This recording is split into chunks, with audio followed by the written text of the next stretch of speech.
Halo, balik lagi di PSC Channel. Pada kesempatan kali ini kita akan bahas mengenai pekerjaan di industri migas atau di sektor migas. Pekerjaan di sektor migas apa saja sih? Enaknya kerja di migas apa sih? Terus nggak enaknya kerja di migas apa sih? Oke, tetap stay di channel ini dan keep safe and stay healthy.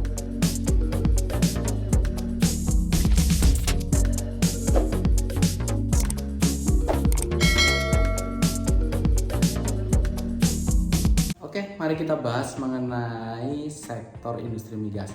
Kalau di sektor industri migas itu terdiri dari dua jenis. Yang pertama adalah sektor hulu dan yang kedua adalah sektor hilir. Apa sih bedanya hulu sama hilir? Kan sama-sama migas. Jadi kalau hulu itu meliputi eksplorasi, pengembangan ladang cadangan migas, produksi ataupun eksploitasi, kemudian lifting minyak dan gas bumi atau migas. Terus kalau hilir apa dong? Jadi kalau hilir itu contohnya itu pengolahan migas, misalnya di kilang minyak, sehingga dia diproses untuk menjadi bahan bakar yang jadi dan siap dijual ke konsumen. Kemudian transportasinya juga, kemudian pemasarannya juga itu bagian sektor migas di sisi hilir. Jadi itu perbedaan antara sektor migas hulu dan hilir. Kalau sektor konstruksi itu masuk di mana? Nah, ini tergantung konstruksinya itu apakah konstruksi untuk hulu ataupun untuk hilir. Contohnya, kalau konstruksi untuk hulu biasanya konstruksi pembuatan platform, kemudian fasilitas-fasilitas produksi, itu sektor konstruksi migas di hulu. Terus kalau hilir misalnya pembangunan ataupun proyek pembuatan kilang minyak dan sarana dan prasarana untuk pemasaran ataupun transportasi. Terus kalau mau kerja di sektor migas, apa saja sih yang harus disiapkan? Yang pertama adalah jenjang pendidikan. Jadi di beberapa perusahaan baik itu owner ataupun kontraktor, itu jenjang pendidikan menjadi syarat yang biasanya harus dipenuhi. Contohnya, Pertamina membuka lowongan untuk BPA dan BPS. Kalau BPA itu program BPA itu adalah untuk jenjang pendidikan diploma atau D3 dan BPS adalah untuk jenjang sarjana. Itulah syarat utamanya, yaitu jenjang pendidikan. Kalau jenjang pendidikan sudah terpenuhi, maka kita akan bisa lanjut ke tahap berikutnya. Yang kedua adalah sertifikasi profesi. Oke. Kalau di video-video sebelumnya saya sudah jelaskan beberapa sertifikasi untuk bidang HSE. Jadi di sini adalah yang dimaksud sertifikasi profesi adalah semua jenis posisi. Buat kalian yang ingin terjun ke dunia migas dan belum memiliki pengalaman, alangkah baiknya kalian mencari pengalaman dan juga mendapatkan sertifikasi profesi. Misalnya kita bahas di sini tentang HSE ya. HSE itu ada ahli K3 migas, ada ahli K3 umum, dan yang lain-lain. Jadi itu adalah contoh sertifikasi profesi.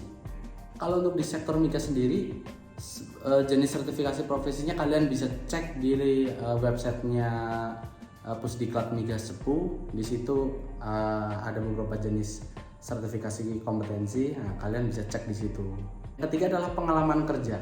Jadi beberapa perusahaan itu menghendaki calon karyawannya memang yang sudah memiliki pengalaman di sektor industri yang sama atau di sektor industri migas.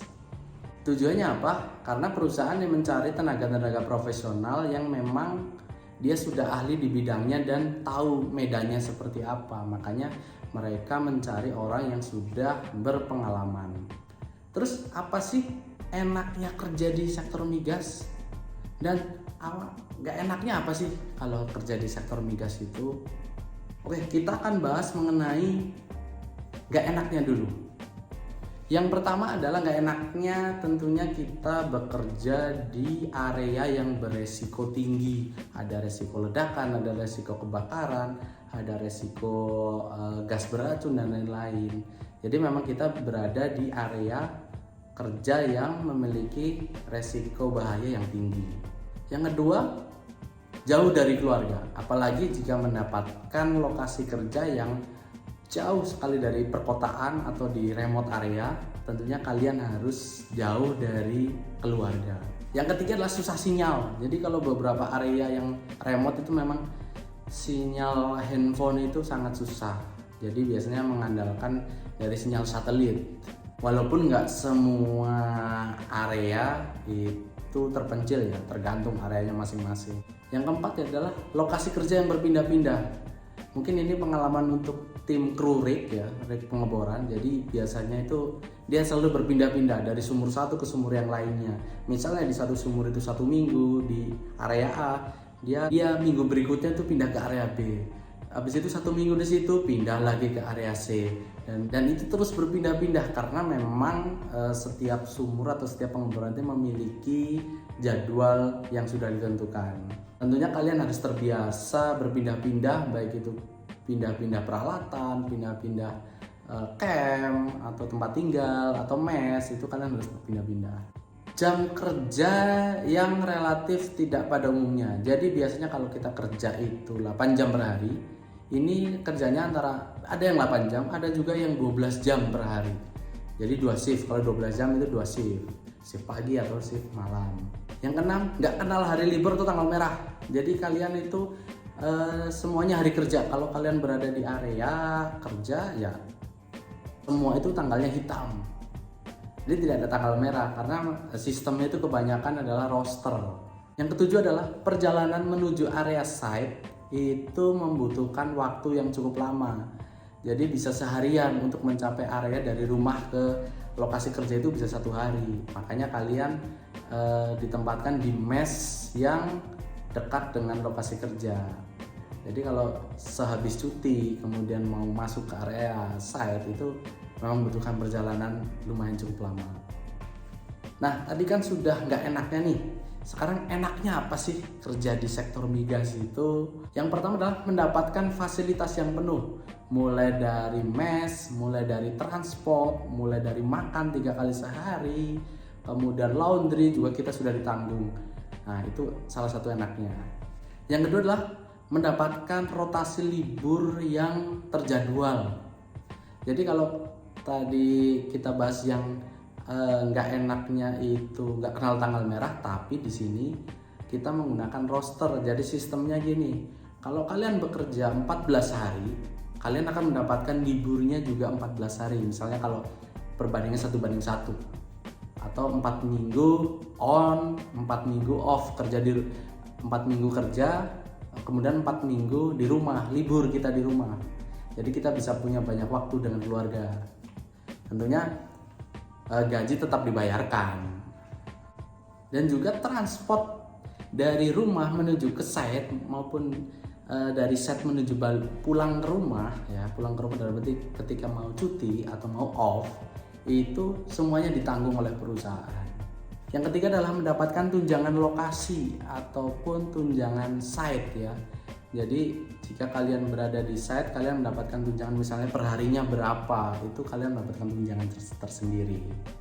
Yang keempat adalah mendapatkan asuransi kesehatan selain asuransi BPJS Kesehatan. Jadi biasanya kita mendapatkan asuransi swasta ya di luar BPJS untuk mengcover baik untuk karyawan maupun untuk anggota keluarganya.